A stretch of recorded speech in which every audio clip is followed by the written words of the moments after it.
नमस्कार। आज हमारे पास भारत की संवैधानिक विकास से जुड़े कुछ बहुत ही दिलचस्प नोट्स हैं और हम इन्हीं में गहराई से उतरने वाले हैं। बिल्कुल। ये नोट्स खास तौर पर एसएससी, सीजीएल, सीएचएसएल और ऐसी ही दूसरी प्रतियोगी परीक्षाओं की तैयारी करने वालों के लिए बेहद जरूरी हैं। हाँ। तो हमारा मकसद है कि नोट्स के हर एक जरूरी हिस्से को, खासकर 1919 और 1935 के भारत शासन अधिनियम को इस तरह से समझें कि वो दिमाग में बस जाए। बिल्कुल, और ये सिर्फ परीक्षा के लिए ही नहीं बल्कि ये समझने के लिए भी जरूरी है कि हमारे आज के संविधान की नींव कैसे रखी गई थी। सही। ये दोनों अधिनियम उस नींव के सबसे मजबूत पत्थर हैं, कह सकते हैं।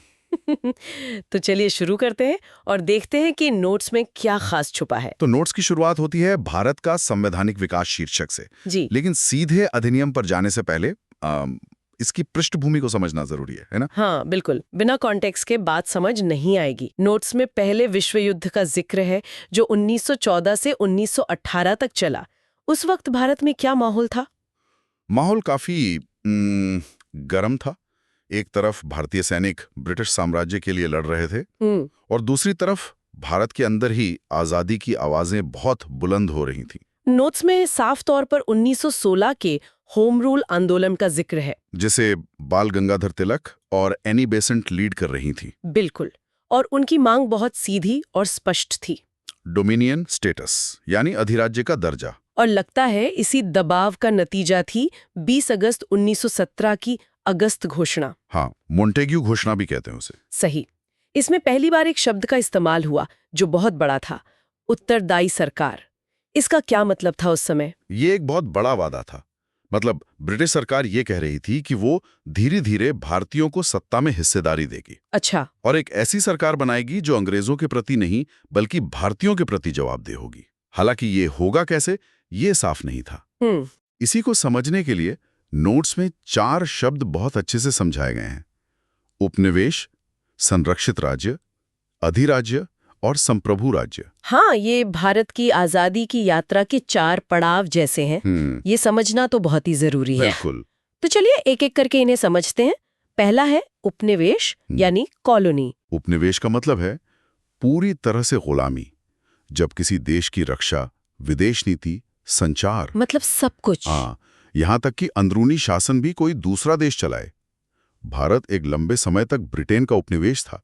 हमारे सारे फैसले लंदन में होते थे। और संरक्षित राज्य या प्रोटेक्टोरेट, वो इससे अलग कैसे है? इसमें बाहरी मामले जैसे रक्षा और विदेश नीति, वो तो बाहरी ताकत के पास ही रहते हैं, लेकिन देश को अपने अंदरूनी मामलों में थोड़ी बहुत आजादी मिल जाती है। अच्छा, मतलब जंजीरों में थोड़ी ढील देने जैसा कह सकते हैं। हाँ बिल्कुल।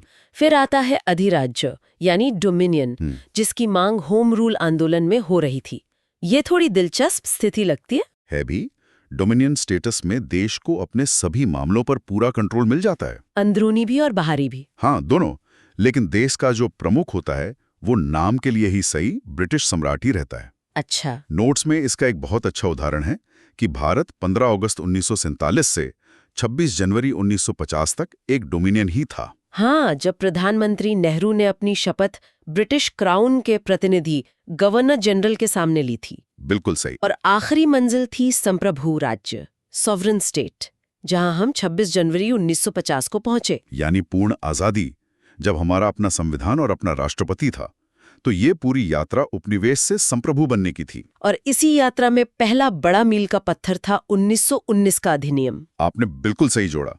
मोंटेग्यू घोषणा में जो उत्तरदायी सरकार का वादा था, उसे जमीन पर उतारने की पहली बड़ी और ठोस कोशिश थी भारत शासन अधिनियम 1919, जिसे मोंटेग्यू चेम्सफोर्ड सुधार भी कहते हैं। नोट्स बताते हैं कि ये 1921 में लागू हुआ। जी। इसकी सबसे बड़ी खासियत क्या थी जिसने भारत की राजनीति का नक्शा ही बदल दिया? सबसे बड़ा और पहला बदलाव था केंद्र में।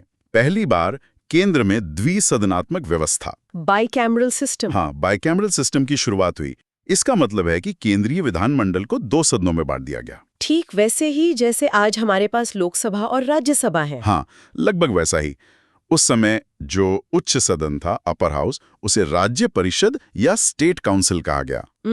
इसमें कुल 60 सदस्य थे, जिनमें से 34 चुने हुए थे और 26 को सरकार मनोनीत करती थी। और निम्न सदन जो आज की लोकसभा जैसा था। उसे केंद्रीय विधानसभा या सेंट्रल लेजिस्लेटिव असेंबली कहते थे। वो ज्यादा बड़ा था, जिसमें 145 सदस्य थे, 104 चुने हुए और 41 मनोनीत। इसका कार्यकाल सिर्फ 3 साल का था, ये बात भी नोट्स में लिखी है। हाँ, ये एक जरूरी पॉइंट है परीक्षा के लिए। 1 मिनट, यहाँ एक बात है, 145 सदस्यों में से सिर्फ 104 ही चुने हुए थे, और वो भी सीमित मताधिकार पर। बिल्कुल। इसका मतलब तो ये हुआ कि असल में जनता की आवाज अभी भी बहुत कमजोर थी। आपने बिल्कुल सही पकड़ा। यही इन सुधारों का असली चेहरा था।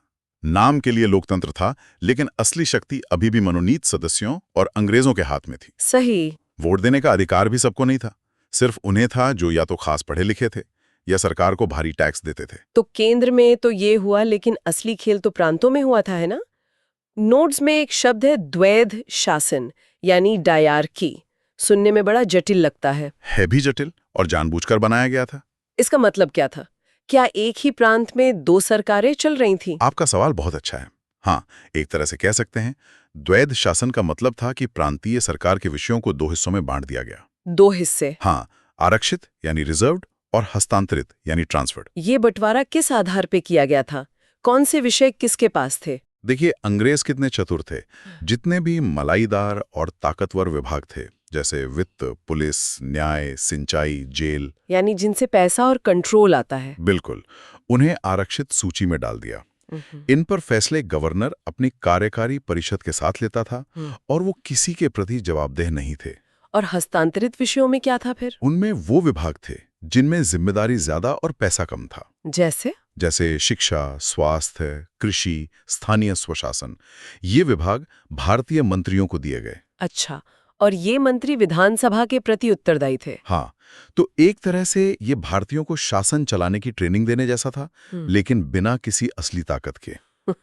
वाह, मतलब भारतीयों को कहा गया कि आप सरकार चलाइए, लेकिन तिजोरी की चाबी हमारे पास रहेगी। बिल्कुल यही। नोट्स में लिखा है कि ये व्यवस्था 8 प्रांतों में लागू हुई थी। जी, असम, बंगाल, बिहार, उड़ीसा, मध्य प्रांत, संयुक्त प्रांत, बॉम्बे, मद्रास और पंजाब। लेकिन इस अधिनियम का एक और पहलू था जो काफी विवादास्पद रहा, सांप्रदायिक निर्वाचक मंडल का विस्तार। हाँ, ये बांटो और राज करो की नीति का अगला अध्याय था।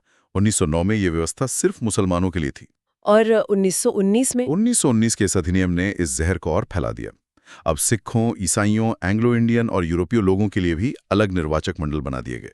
इसका मतलब ये था कि एक सिख उम्मीदवार को सिर्फ सिख ही वोट दे सकते थे। हाँ, और ईसाई को सिर्फ ईसाई। इसने भारतीय समाज को और भी ज्यादा बांट दिया। तो एक तरफ समाज को बांटने का काम चल रहा था, और दूसरी तरफ एक बहुत ही प्रगतिशील कदम भी उठाया गया। आप महिलाओं के मताधिकार की बात कर रही हैं? हाँ, नोट्स के अनुसार पहली बार महिलाओं को वोट देने का अधिकार मिला। ये तो काफी विरोधाभासी लगता है। बिल्कुल, ये इस अधिनियम की सबसे सकारात्मक बातों में से एक थी।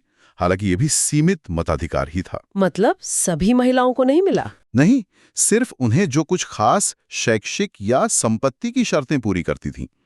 लेकिन फिर भी ये एक ऐतिहासिक शुरुआत थी। चलिए, अब अधिनियम के कुछ और प्रशासनिक सुधारों पर नजर डालते हैं। नोट्स में लोक सेवा आयोग के गठन का जिक्र है। हाँ, आज की यूपीएससी की नींव। ये एक बहुत बड़ा कदम था। बिल्कुल, इसकी सिफारिश 1924 की ली आयोग की रिपोर्ट में की गई थी। उस समय तक सारे बड़े अफसर लंदन से आते थे। अच्छा। ली आयोग ने कहा कि सिविल सेवाओं में 40% भारतीय, 40% ब्रिटिश और 20% प्रांतीय सेवाओं से पदोन्नत होकर आने चाहिए। और इसी के आधार पर 1 अक्टूबर 1926 को भारत में पहली बार पब्लिक सर्विस कमीशन यानी पीएससी का गठन हुआ। जी। तो जो यूपीएससी हम आज देखते हैं, उसकी जड़ें 1926 तक जाती हैं। लगभग एक सदी पुरानी बात है। बाद में 1935 में ये फेडरल पब्लिक सर्विस कमीशन बना और 1950 में union public service commission. Notes में एक मजेदार तथ्य भी है कि इसके पहले अध्यक्ष एक अंग्रेज रॉस बार्कर थे। हाँ, जबकि आजाद भारत के पहले अध्यक्ष एच.के. कृपलानी बने। ये नाम परीक्षा के लिए जरूरी हो सकते हैं। बिल्कुल। इसी अधिनियम ने एक और नया पद बनाया, हाई कमिश्नर। हाँ, जिसकी नियुक्ति ब्रिटेन में भारत सचिव की मदद के लिए की गई। यहीं पर नोट्स में हाई कमिश्नर और राजदूत यानी एम्बेसडर के बीच का फर्क भी समझाया गया है कि कॉमनवेल्थ देशों में हाई कमिश्नर होते हैं और बाकी देशों में राजदूत। ये एक छोटी लेकिन काम की जानकारी है। जी।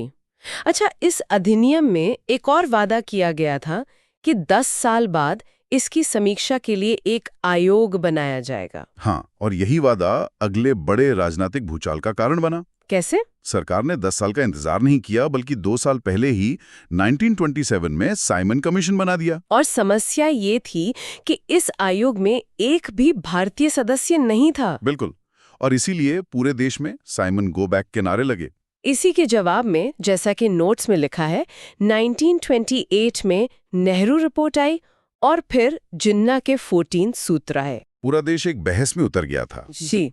इसी बहस और टकराव का नतीजा थे लंदन में हुए 3 गोलमेज सम्मेलन 1930, 31 और 32 में। हाँ, और इन सभी चर्चाओं और रिपोर्टों को मिलाकर 1933 में एक श्वेत पत्र यानी व्हाइट पेपर जारी किया गया। और यही श्वेत पत्र अगले और अब तक के सबसे बड़े अधिनियम, भारत शासन अधिनियम 1935 का आधार बना। बिल्कुल। तो अब हम पहुंचते हैं भारत शासन अधिनियम 1935 पर। ये दस्तावेज इतना बड़ा था कि इसमें 321 धाराएं और 10 अनुसूचियां थीं। जी, बहुत विस्तृत था। लेकिन नोट्स में सबसे पहले जवाहरलाल नेहरू की एक टिप्पणी लिखी है, गुलामी का नया चार्टर। उन्होंने ऐसा क्यों कहा? नेहरू की नजर बहुत पैनी थी। उन्होंने इस अधिनियम के दिखावटी सुधारों के पीछे छुपे असली इरादों को पहचान लिया था। मतलब? कहने को तो इसकी सबसे महत्वाकांक्षी योजना अखिल भारतीय संघ बनाने की थी, ऑल इंडिया यूनियन, जिसमें ब्रिटिश प्रांतों और देसी रियासतों को मिलाकर एक फेडरेशन बनना था। लेकिन नोट्स कहते हैं कि ये संघ तो कभी बना ही नहीं बना, क्योंकि यहां भी एक चालाकी थी। क्या? रियासतों को ये छूट दी गई थी कि वे चाहें तो संघ में शामिल हों या ना हों, और भला कोई राजा अपनी सत्ता क्यों छोड़ना चाहेगा। सही बात है। रियासतों ने शामिल होने से मना कर दिया और यह भव्य योजना सिर्फ कागज पर ही रह गई। इस अधिनियम ने प्रांतों के स्तर पर एक बड़ा बदलाव किया। इसने 1919 वाले द्वैध शासन को खत्म कर दिया। हाँ, प्रांतों से द्वैध शासन खत्म करके उन्हें प्रांतीय स्वायत्ता दी गई, प्रोविंशियल ऑटोनॉमी। यानी प्रांतों को अपने अंदरूनी मामलों में ज्यादा आजादी मिल गई। बिल्कुल, लेकिन दिलचस्प बात यह हुई कि जिस द्वैध शासन को प्रांतों से हटाया गया, उसे केंद्र में लागू कर दिया गया। ये तो बड़ा अजीब है। मतलब जो प्रयोग प्रांतों में फेल हो गया, उसे केंद्र में ले आए। हाँ, केंद्र के विषयों को फिर से आरक्षित और हस्तांतरित में बांट दिया गया। कौन से विषय आरक्षित थे? रक्षा, विदेश मामले, धार्मिक मामले, मतलब सबसे जरूरी विभाग गवर्नर जनरल के लिए आरक्षित रखे गए। उस पर उसका पूरा नियंत्रण था। अच्छा, तो यही दायरों की नाराजगी का मुख्य कारण था। नाम की स्वायत्ता पर असली लगाम वाइसरॉय के हाथ में। बिल्कुल। लेकिन प्रांतीय स्वायत्ता के आधार पर 1937 में चुनाव तो हुए थे। हाँ, और वो चुनाव भारतीय लोकतंत्र के इतिहास में एक मील का पत्थर थे। उनका क्या नतीजा रहा? नोट्स के आंकड़े बताते हैं कि कुल 1585 सीटों में से कांग्रेस ने 707 सीटों पे शानदार जीत हासिल की और कई प्रांतों में अपनी सरकार बनाई। ये पहली बार था जब भारतीयों ने बड़े पैमाने पर सरकार चलाने का अनुभव हासिल किया। जी बिल्कुल। पर ये सरकारें सिर्फ 28 महीने ही चली। 22 दिसंबर 1939 को कांग्रेस मंत्रिमंडलों ने इस्तीफा क्यों दे दिया? क्योंकि दूसरा विश्व युद्ध शुरू हो गया था और ब्रिटिश सरकार ने भारतीय नेताओं से बिना पूछे ही भारत को युद्ध में शामिल कर लिया था। बिल्कुल सही। ये कांग्रेस के लिए आत्मसम्मान का सवाल था। उनका कहना था कि जब आप हमें अपने फैसले लेने का अधिकार ही नहीं देते तो हम आपकी सरकार का हिस्सा क्यों बने। इस अधिनियम की एक और खासियत है जो आज भी हमारे संविधान में मौजूद है, शक्तियों का विभाजन। हाँ, ये इस अधिनियम की सबसे स्थायी देन है। शक्तियों को 3 सूचियों में बांटा गया था, संघ सूची, प्रांत सूची और संवर्ती सूची। बिल्कुल। संघ सूची में 59 विषय थे जिन पर सिर्फ केंद्र सरकार कानून बना सकती थी।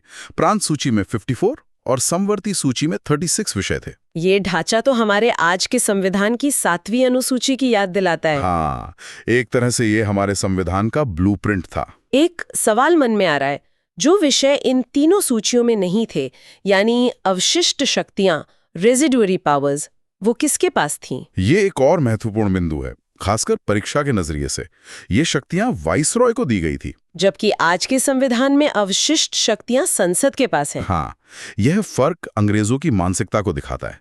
वे आखिरी नियंत्रण हमेशा अपने पास रखना चाहते थे। नोट्स में इस अधिनियम के तहत बनी कुछ बड़ी संस्थाओं का भी जिक्र है। हाँ, कई ऐसी संस्थाएं बनी जो आज भी हमारे देश की रीढ़ हैं।